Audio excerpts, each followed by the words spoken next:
All right, here we go. So look, we picked badly, but we can blame it on the AI system. Okay, Old Dominion Freight is down $327. And this one, it doesn't close out till November 14th. So it's still got 2 weeks. This one's still got 2 weeks and they're down. So they got a chance of pulling back. So we could just let them go. But we're down $531 on our CDW, and we're down Old Dominion Freight. We're down $327, which makes sense. Old Dominion Freight. Don't we have some problems with the with the with the guys who bring stuff off the ships at the ports, the port workers? So this is a freight company, so you can imagine that they're not going to be doing too well. If they got that solved, that might go back up. So we'll see. We got 2 weeks. CDW. What does CDW do? Are they that? They're not the garbage company. I think this is a technology company. I think they do. Didn't we say when we looked them up, they do CDW, aren't they? Does anybody know off the top of your head? CDW, I think, is a. I think they're one of those big computer storage firms. And then we got NVIDIA, of course. And NVIDIA is up $619. And it's got till November 7th. So it's still got a couple of days left. And we're up 619 on it right now. All right, but look at our pick list. This is a little frustrating. Lamb Research. We did not put Lamb Research in our portfolio. This is our pick list. This is not money we're making. The only one we picked to put money in are the ones down here, and we picked two losers. All right. Or actually, the AI did. Bad AI. Bad AI. They picked bad ones. Look, up here, of course, it picked these two, and we didn't pick these. So LRCK is up, would have been up $155. MPC would have been down $105, and then Live Nation would have been up $318. CBOE Global Markets would have been up $428, and Entry Corp would have been up 63. But we didn't choose any of those. We didn't put those in our portfolio because we said we could only have three at a time. So we only picked three, and we picked two losers and a winner. Whew, that's not good. But don't forget our accounting. We've done pretty good so far. We've picked 1, 2, 3 losers since we started doing this tracking of the seasonal nature markets in our YouTube channel, which was 8/7. That was our first trade, August 7th. So now we have to clear this out. It's a new month. We're going to go and redo so we're going to select all these. Let's get rid of these. Remove all. All right. So we're going to go backwards through the list. We're going to go to the neural network. Now, most of those were in this neural, but we had some more. So 105 was a loser, 155, 619, 318, 531. These are all still open. They're all blue. That means they're still in. We got this one here is the Old Dominion is the loser. And look at all these. There were 3 losers, and we picked 2 of them. Wow, how do we do that? Okay, but look at all those winners in there, and we didn't pick any of it. We didn't pick any of these. These were our left behinds. And look, this one here was rated as a high probability, and this one was rated as a high probability, and both of those lost. This high probability won. This high probability won. These mediums, both of the mediums won. Look at that. And then this high probability lost. So out of the high probabilities, three of the five high probabilities were losers, and the mediums were all winners. That was a winner. That was a winner. That was a winner. And they're still all open, so we don't know how they're going to close out. But so far, they're not trending in our direction, at least the ones we chose. That's okay. We got to clear this out. We can't have any of these in here, so we got to come in here, and we're going to remove all these. Remove all. Boom. Okay. So now we're going to go back to our search. So now we're in tab 1. We're going to go through here. Search for trends that last in the month of, and we're going to do October because we're now in October. Find trends that have won at least 80% of the time. We're going to only do bullish. I keep promising that we're going to do bearish and see what that tells us. Teamsters. That's the word I was looking for. Thank you, Edgar. Teamsters. Okay, so list trends that last at least 10 trading days, but no more than 35 trading days, and find at least 10 years of history. All right, and we're going to remove same symbol duplicate start dates and remove same symbol overlapping dates, and then we're going to hit search. This is how you do it. I'm tech support. I'm just a tech support guy. I'm showing you how to use this software. How you use it, it's up to you. It's your pick. It's your shovel. I'm giving it to you. I'm showing you it's a great little pick. It's a great little shovel. If you want to use this pick, it's a good one. If you want to go use a different pick, go use a different pick. But this is a neat little pick, and this is a neat little shovel for your gold mining. All right. And I'm just tech support. So I'm just going to show you how to use it. If you want to use it, you go use it. It's not on me. All right. I'm not your guru. I'm your tech support guy. So this is how you figure these things out in this with this pick and shovel. So we're going to come in here, and you'll notice across the top we have all these columns. It gives us all this great information about what this software found.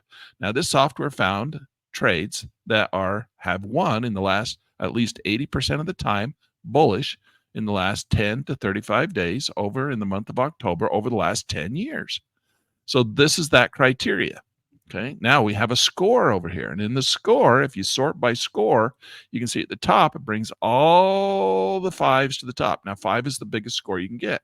Now, if you remember when we did this in the month of September last month, there were almost no 5s, very few 5s, because September is generally, seasonally speaking, not a very good trading month. And I don't know if your portfolio reflects that, but mine certainly did. Was not a bad month, but for me, but it wasn't a great month either. And I got stopped out. I told you that yesterday in my trading. Now, I'm not telling you to trade like me. I never show you my real money portfolio and say you should have these stocks and you should have these stocks and this is what you should buy and this what. No, I never do that. I don't do that. Why? Because I'm not your guru. I'm not your financial advisor. I'm your tech support guy.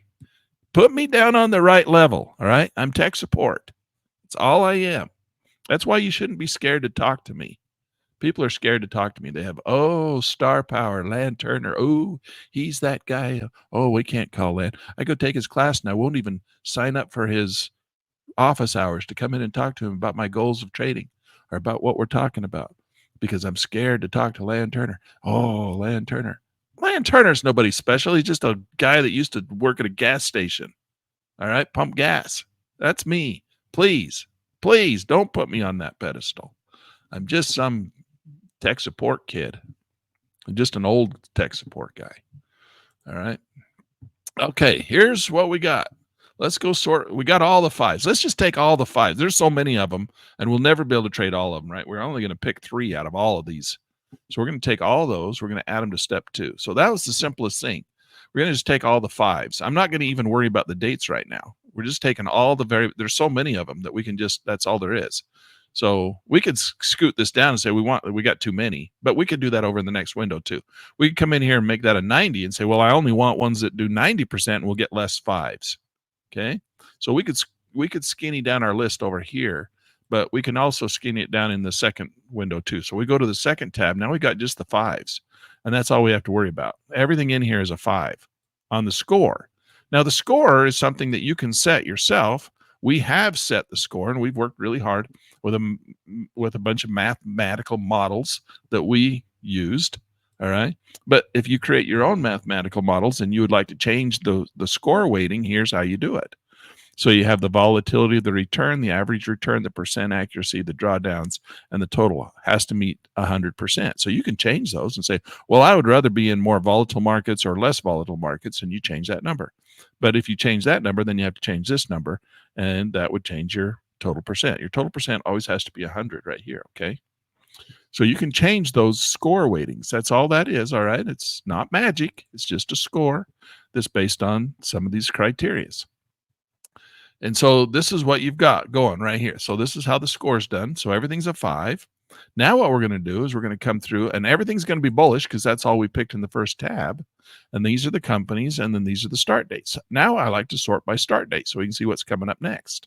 So we scoot to the top, and the first thing it's got in the list that's a 5 is starts on October 10th. And that is Amphenol. Amphenol. Aren't they a wire and I think they manufacture wire and cable, if I'm correct on that one. Amphenol. Electronic equipment, instruments, and components. Yeah, I think they do wire and cable for primarily computer equipment. I think when I worked at, here you go, I did actually move up from the gas station world. I used to work in Washington, D.C. Actually, not in, I guess Crystal City. That's not, I guess it's in Washington. It's in the District of Columbia.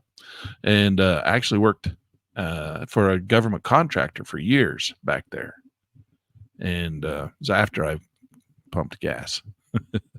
So I worked back there, and I was a buyer. I was a purchasing agent, and I used to buy for the Navy, National Library of Medicine, and the Army. For the Navy was our biggest client, and I would buy her and I bought millions and millions and millions and millions of dollars worth of computer equipment for the Navy. And Amphenol was one of our clients. I mean, one of our vendors. We would buy Amphenol stuff. So anyway, that's why that kind of comes to mind. So October 10th to November 7th, 91% of the time over the last 32 years, this stock has produced on average an 8% return. That's pretty good. All right. So we're going to come in here and we're going to look at this one. October 11th, Microsoft, between October 11th and November 19th, 82% of the time over the last 11 years, a 40 calendar day time frame, has returned on average 9%. That's pretty good. Okay, we got Xylem between October 14th and November 28th, 100% of the time over the last 12 years. This thing has returned on average a 10% return. Now, I will say at this point, past performance is not necessarily indicative of future results. Just because Xylem has produced between October 14th and November 28th over the last 12 years, has been profitable 100% of the time, does not mean that it's going to be profitable again this year. It's just got a pretty good track record. All right. And if that's important to you to know, then this is a good trading environment. But is it for me to tell you to do this? No, I'm just a tech support guy showing you how the software works. And this is what the software found. It found a company that between October 14th and November 28th, 100% of the time over the last 12 years, average profit has been 10%. Are you going to go trade that? I don't know. I don't even care. It's up to you. And it could still be profitable and you can still lose money. Okay? Because how you trade that is up to you too. I'm just a tech support guy. All right, guys. I'm just tech support. Here's CDW. October 15th to December 2nd, 100% of the time over the last 10 years. That's a 49-day time frame. Average profit has been 10%. Okay? That's a pretty good return. From what my experience tells me, 10% is not bad. All right. Are you going to trade it? I don't know if you're going to trade it or not. I don't see your account. I'm just tech support, remember. Come on, guys. Don't put me on that pedestal. I don't want to be there. Snap-on Tools, October 15th to November 26th, 83% of the time over the last 12 years. I've got an average profit on this one of 9%. That's pretty cool too. Okay. If we come down a little bit further, we got a lot of them in here. We got too many to trade. So what are we going to do? We got to scale this down a little bit. So we can sort by some of these things and get rid of neural network scans and compares upcoming opportunities within the next 15 days. Well, a lot of these are way further out than 15 days. We could look at just the ones that are in the next 15 days because we'll definitely be looking at, you know what? Why don't we do that? Why don't we say 14 days, 15 days, that'll give us half the month. If I run that though, it's going to run fingerprints on 15 of these. It's going to be a while. Let's go ahead and do it. Let's get it started. And then we won't have to look at anything other than the next 15 days, and we can see which ones the neural network says is the best idea. Of course, we saw how well that worked last time. All the ones that the neural network picked as medium, as high, lost money, and the ones that picked as medium won money.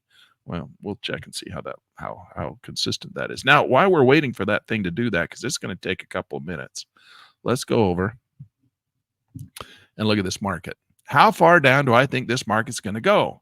Well, I don't know. I'll tell you a million times. I'm just a tech support guy. I have no idea. But if I draw this funny little ruler in here, somebody taught me when I was at the Chicago Board of Trade, they taught me about this little ruler called the the Fibonacci ruler. And they said that if you draw that Fibonacci ruler from the low point here to the high point there, and then the market has a tendency, more often than not, to come back.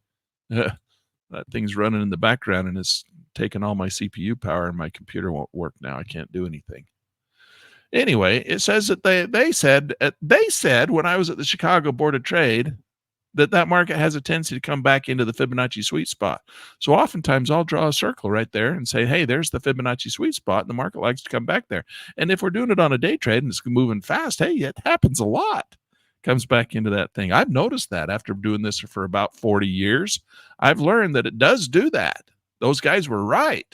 Those guys at the Chicago Board of Trade who taught me stuff, they were pretty smart.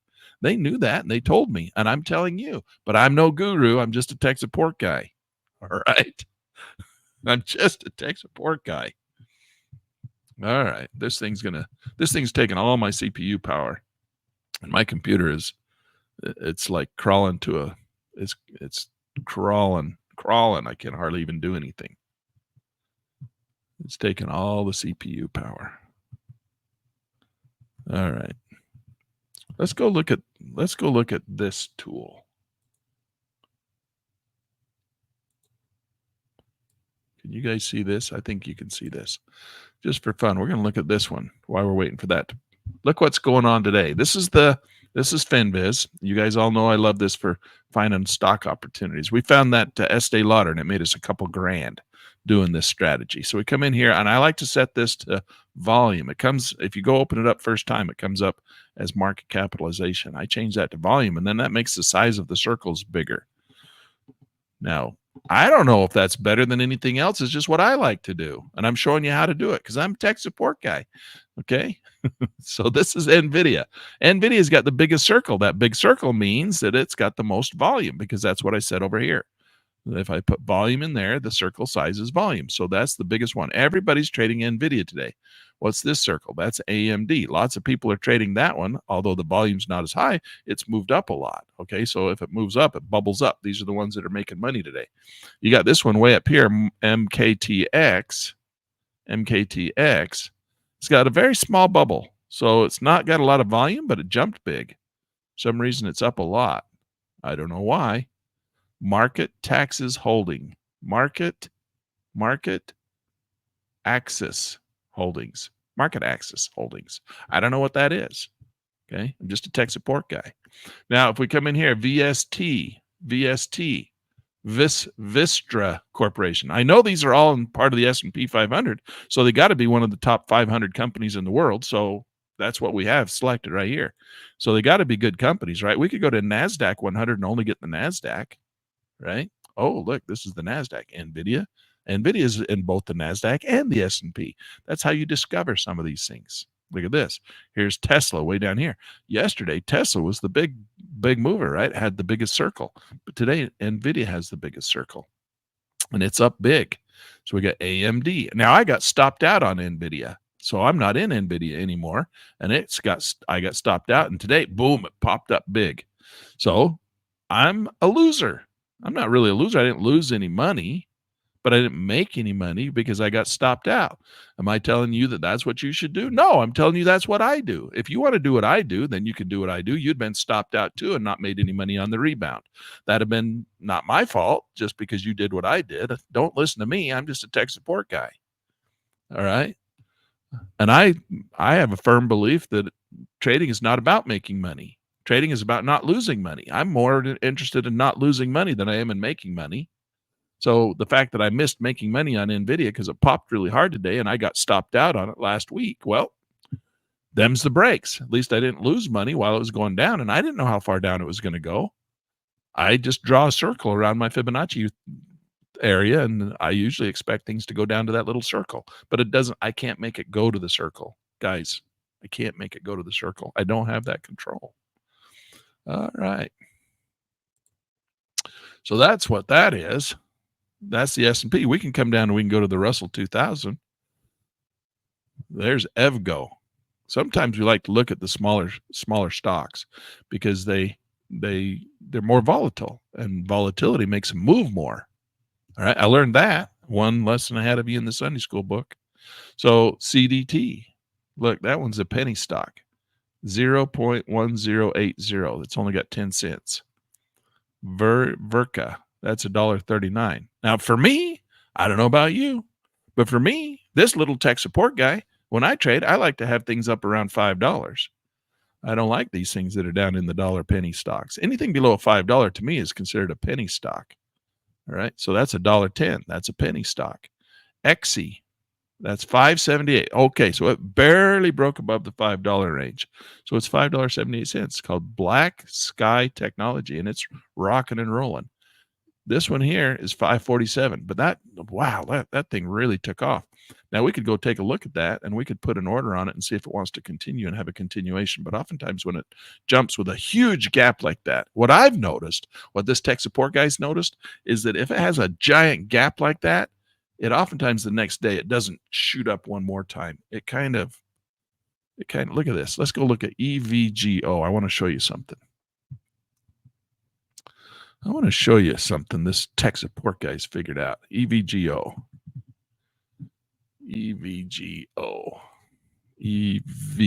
Why? It might not even come up. Yep. Oh, there it is. I'm going to turn off my Heikin-Ashi bars. Look at this. This is called a gap. All right. Are you guys familiar with gaps?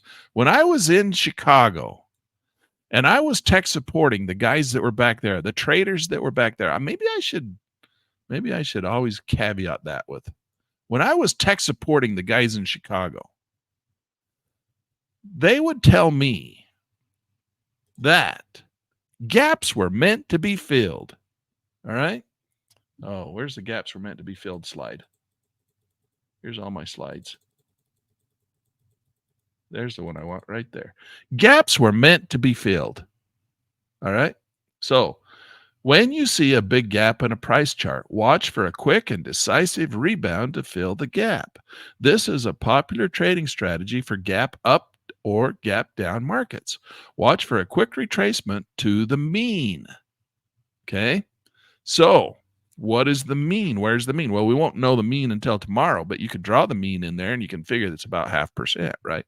So if you take your Fibonacci ruler, again, with that Fibonacci ruler, they really like Fibonacci at the Chicago Board of Trade. All the traders back there. Now, they were traders, right? Not like me, which was just a tech support guy. They were traders. They loved the Fibonacci ruler. So the mean is going to be back to, and I'm going to draw a circle here, and I'm going to joke that if I draw a circle, the market's going to go into the circle. But that's a joke, okay? It's a joke. I'm being facetious. I can't make the market go there. I don't have that ability. I don't have that control. I'm just telling you that that's the Fibonacci mean. So the mean of the market is going to be somewhere between 61.8, 38.2. And we just saw on this little slide, which I made, but I didn't create. Okay, I created it, but I didn't make it. I didn't make this rule up. Somebody else made it. I learned it at the Chicago Board of Trade. I'm just a tech support guy. This is a popular trading strategy for gap up, gap down markets. Watch for a quick retracement to the mean. So that market, I would say, if I was a guru trader, like the guys in Chicago, which I'm just telling you what they would tell me, the market's probably going to come back down into that circle. So I drew a circle there, but that doesn't mean the market's going to go there. Okay, I can't make the market go there, but it might. It's got a pretty good chance of going there. That's what these traders, the real traders, tell you. All right. So the rule determines the center of the ellipse or the circle. The rule does. That's correct. The rule is that's where the market should go. And that was a rule that was taught to me, and now I'm telling you about it. Okay. So that's where that market should go. That's why I hesitate on these markets that gap up really big like this to come in and anticipate and buy another option in anticipation of a continuation of the uptrend. Doesn't mean it can't happen. If we go into Estee Lauder, and do I have Estee Lauder here? Yeah, right here. See what happened with Estee Lauder? Estee Lauder had this one big pop-up day. If you remember, it was on the same thing. Now, the thing is, if we turn off the Heikin-Ashi, was it a gap? It was. See, it was a big gap right there. The thing is, that we got in on that gap right there up because that little bubble thing showed us this market. And then we bought options and it gapped again 2 days later. It didn't gap the next day and it didn't go down and fill the gap. But this is a big gap, and look, it's going down and it's filling the gap. So if we go from this low to this high, the mean of that gap is right in the Fibonacci sweet spot, which happens to be between 38.2 and 61.8. So if I would to have drawn my circle, I would have drawn it right there. And that's right where the market went back to fill the mean of the gap. Oh, you guys can't see it right there. Estee Lauder. So Estee Lauder has the gap. And then the market went up and it gapped up one more time. This is why I'm hesitant. This is why I'm hesitant to buy on the first big gap, because I know that markets have a tendency to come and fill the gap. Now, Estee Lauder didn't fill the gap this time. It didn't come down here and fill the gap at the mean, right? So if we go from here to here, we draw this in. This is how you do it. I'm a tech support guy showing you how to draw a Fibonacci ruler. You draw a Fibonacci ruler just like that, from the top to the bottom. And then the mean is in the middle, right there, between 61.8 and 38.2. This tech support guy is telling you that's where the mean is. So as the market rallies and pulls back, that's where we would anticipate it pulling back if it's going to fill the gap. It didn't. But I don't like to generally buy on this. We did on Estee Lauder. But for me, as a tech support guy, I don't generally like to buy because I know the market has a tendency to come back to gaps. That's why when I look at this other chart that we just found over here, not there, here, which is EVGO, and I see that giant gap, EVGO, I hesitate to come in here and buy another call option because I'm afraid that that market might not take off and do another. It could, and I've seen it do it a lot. Markets don't do the same thing every time. They do lots of different things.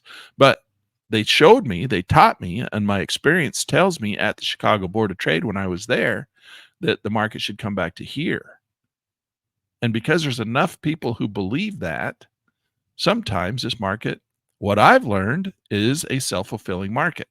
And the market's manipulated, all right? So we have to take that into consideration as well. So this is where I think the market might end up. It might come back to this gap before it goes and takes off and runs again.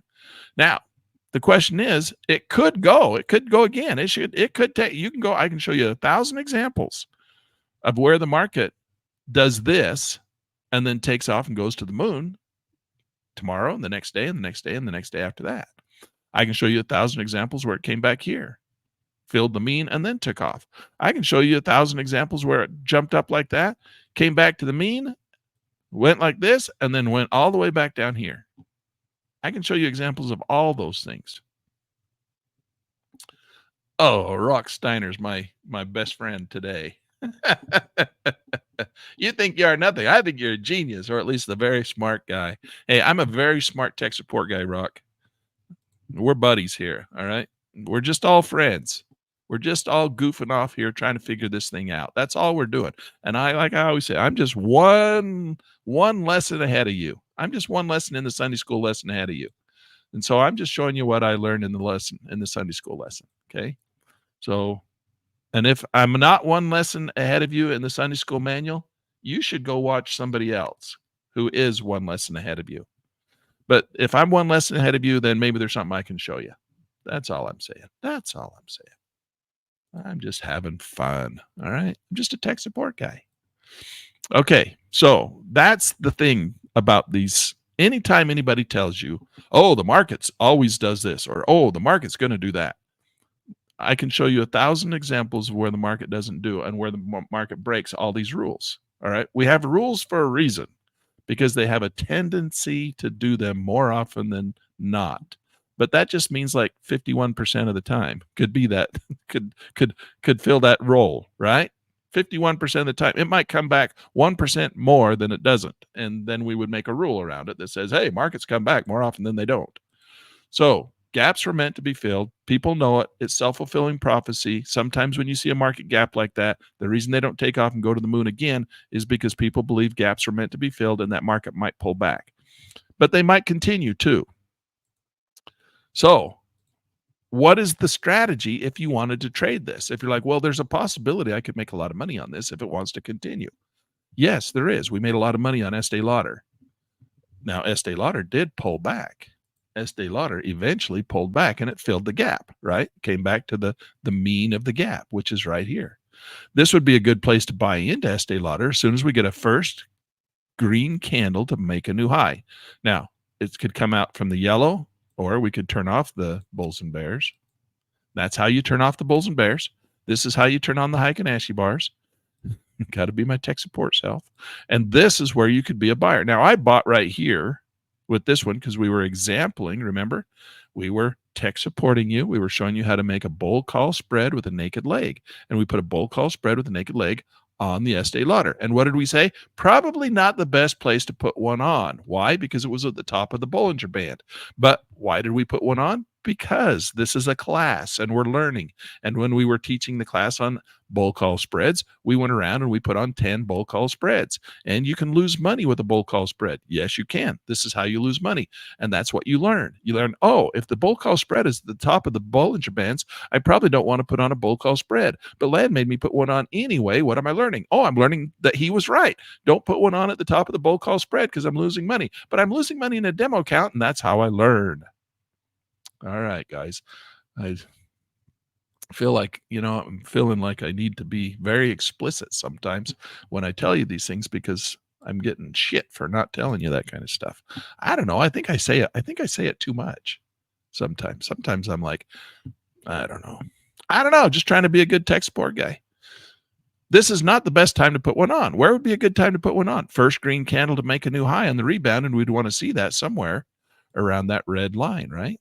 But we wanted to put on a bull call spread just to see what it does.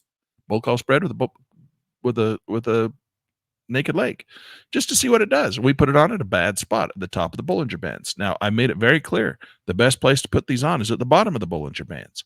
Why did we put it on at the top of the Bollinger Bands? So we could learn what happens if you do it at the top of the Bollinger Bands. Could we have made money? Yes, if the market would have continued higher, which it could have very easily done. But we know from our experience that 1, 2, 3, 4, 5 green bars, we generally get a pullback, right? Usually after 4 or 5 bars, we get a pullback. Well, that 4 or 5 bars took us right to the top of the Bollinger Bands. That's not a good place to be putting on a bull call spread because bull call spread is bullish, meaning that we expect and make money when the market goes up. But that was a bad spot, but we're learning that. It's a good lesson. We're learning. We're losing money and we're learning. Learning, don't do that. Okay. You got to touch the hot pan once in a while just to learn not to do that. Okay. But where could we get into this thing? If we were really going to put this on with real money, which I did not do this with my real money account because I know that's a bad spot to put it on. And how do I know that? Because I've done it. I've done it a lot. I put it on in the wrong spot many times. Okay. So I've learned, don't touch that hot pan. So now I'm telling you, don't touch that hot pan, guys. That's not a good place to touch the hot pan. A good place to touch the hot pan is when it gets back down here around the red line on this first run. And this is our first drive. All right. So this is our first drive. And we're looking for the second drive. So the second drive is going to be on the counter trend. And when is that going to come in? First green candle to make a new high. And hopefully that first green candle to make a new high happens down here. If you get a first green candle to make a new high and it's still way up here, way up high, let's say we get a first green candle to make a new high right here. And this little candle is green and it looks something like that. I still would not put that on, even if it was, I drew a red box, but if it was green, I would not put that on right there. Why? Because it's not down here at the mean. And I would expect after that one little pullback to then get the market to fall again with another red bar, another red bar, another red bar, and maybe even a little green bar in here. Maybe we get another little pop-up, right? Sometimes we get that. We get a little pop-up bar here that pops up, and then we might get another little green bar down in here, or a little red bar, another little red bar. And this is where we're going to get down into this pullback area. Now, it might be that this doesn't come all the way back down as far as we want because it's a strong market. It's got good news, or it wouldn't have popped like that. So I just want to see it come down here a little bit farther, down into this region, closer to that red line. And if it doesn't, if it starts to take off and go, then I'm going to have to make a decision. Do I want to try and get in late, right? Late to the party? Or up here and not down here? That's a decision you're going to have to make. Can I make that decision for you? No. Is there a rule for it? No. The rule is wait for it to come down here. What if it never comes down there and it takes off? Well, you're going to have to decide if you want to get in and chase the market up. It may be strong enough that you could get in and make money on the way up if it never comes all the way back down here. But if it comes all the way back down here, that would be optimal, right? That would be what we'd really like to see, but it may not. So you have to decide, do I want to get in when I get the first green candle make a new high? Maybe you'll wait till the second green candle make a new high. And then that's where you get in. And that might, at that point, be too late. Maybe, then you look at it, and you go, oh, damn, the market, it's clear up here. And then the market's breaking a new high already. And you're like, oh, that market really took off. I feel bad. And that's the way trading is. Sometimes you feel bad. You waited too long. It happens to me all the time because I'm not a guru trader. I'm just a tech support guy. Okay, let's go back to our seasonals. I think we got our seasonals, should be done. Hopefully that was a nice little lesson, interim lesson. Go back here. Oh, that's not the right one. How do we get to there we go. All right, this finished. So now we can take all of these. Let's take all these and we'll just remove them. So we're going to take those. We'll just remove the selected. And now we have just the ones that we've done and look, this is how it turned out. So we got all the lows. We'll just take the lows out. I mean, we're just trying to whittle this down. We can only have 3. So, because I mean, if your portfolio is bigger and you want to trade more, you can. But for us, as this example, right, this tech support example of how TradeMiner works, we've decided that we're only going to trade a portfolio of 3 stocks at a time. So the fact that I've got 26 in here still, I can't use all of them. So I'm trying to figure out to whittle some down and use these different filters to help me decide which ones to take off. So we're going to come in here and we're going to remove from the pick list, remove selected. Okay, so now we're down to just we got some very lows. Let's take the very lows off too. Remove selected. So we got 2 highs and we got all these mediums. And we did good with mediums last time. It was the highs that didn't do well. Now, if you look at this, we got lots of financial stocks that do well in the month of October. Look at that. Look at all those financial stocks. We got 3 industrial stocks and we got 3 technology stocks. Let's go look at these. Look at this one here. Look at that. That one, 91% of the time over the last 32 years, returned to 8%. Wow. Amphenol. Oh, we talked about Amphenol. Wow, that's pretty cool. Let's do winning ratio and see what's like. We got these 2 highs. CBOE, we talked, in Xylem. Both of those have done 100% in the last 12 and 13 years. This one's done 91%. This one's done 83%. 83, 83, 83. These are the impressive ones. This Amphenol is really an impressive one. That's made 8%, 91% of the time in the last 32 years. Wow. Wow. Okay, let's take all these and put them over into our portfolio, actually into our pick list. We're going to pick all these, put them, add to the pick list, and come over here to portfolio. There's our pick list. Now, the thing is that we've got these 3 that we're already trading. And so technically speaking, because we can only have 3 stocks in our portfolio at a time, we can't actually turn any of these on until we're out of these. Now, the thing is look at the dates on this thing. These things are going to close on November 7th, 13th, and 14th. And these open on the 10th, 23rd. Oh, look at these. These are all on the 20th. These are all at the end of the month. Oh, there's one. 14. Oh, we got 14, 15, 15. These all close out at 20. You know what? Let's do this. These are the first 2 weeks. Let's add these to our portfolio. Let's add just these 4. Should we break the rules? Let's break the rules. Breaking the rules. Breaking the rules. I would like to be in no more than 3. This was going to pick them. This is the picker. I'm not going to use the picker. All right. I'm just going to take them based on date.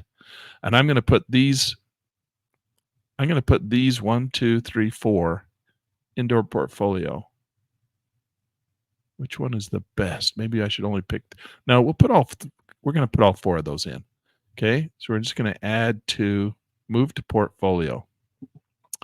Okay, so I just put 4 more stocks into portfolio, but they don't start trading until October 10th. And these don't stop until November 7th. So we're already trading these, and we want to add some more. We want to trade. All right. All right, we're going to break the rules. Why can we do that? Because we're in a demo account and we can, and we're learning. And so we're going to add more. So I'm changing the rules. We started off saying we could only have 3 at a time, and I showed you how to do that. If your portfolio could only accommodate 3 at a time, now we're going to say we're going to accommodate 6 at a time. All right. So we put 6 in there, and that's a rule we just broke. Can we do that? Yes, we can do that. All right. We can do whatever we want, because this is fun. That's what we're doing here. We're having fun. Okay. Anybody else want to have fun? Let's go back over. That's it. That's all. That's our story. I don't have anything else to tell you about the seasonal nature of markets. I've already done everything that I had planned for you today. So we've got, these are the ones we put in. Amphenol, the symbol is APH, starts October 10th. Xylem, XYL, starts October 14th. Snap-on, SNA, starts October. They're so far out. They're 2 weeks out. If we go and pull up the charts, I mean, it's not going to help us a lot because the chart is, we still got 2 weeks to wait. So we want to look at these, obviously, in track and trade, in the chart system, and we'll go over, look at the chart, the day or before, the couple of days before, and see whether we really want to have these in our portfolio. But that's for another day, because these are not for like 2 weeks out, but they're in there. They're in our portfolio. We did the work. We know what they are. These are the ones we're most interested in. Those are the stocks we're going to be watching starting October 10th. There you go. All right, let's swing back over and let's get rid of all the drawing tools on here. And I want to see.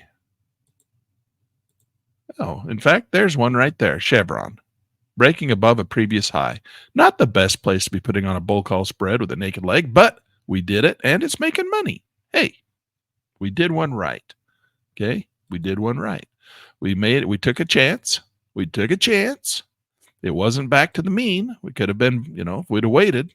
Actually, we should have put it on right there, right, when it did come back to the mean. But did we? No. We waited, and we waited for it to go on and break above. Why? Because we weren't looking at it at that time. I can't go back and trade back here at the best time. I can't come back here and say, oh, I'll put one on right there. I can't do that. I don't have that ability. Okay. Can't move the markets. I can't go back in time. I'm just a tech support guy.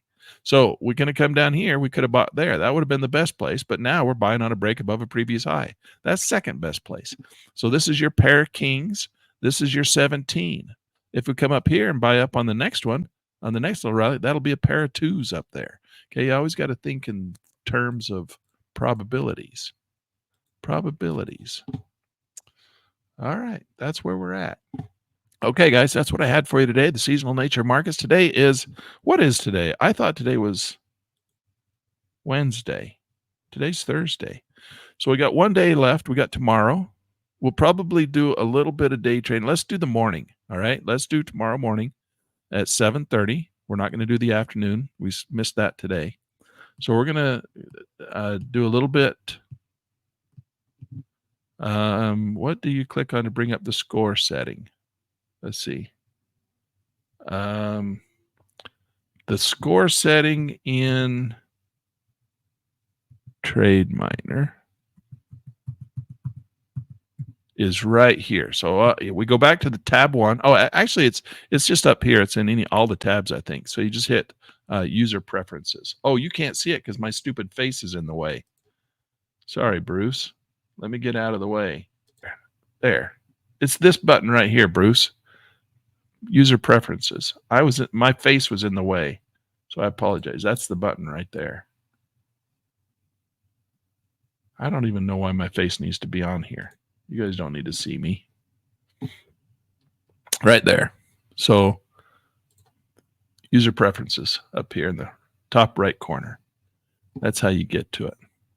Okay, see you then. Bye.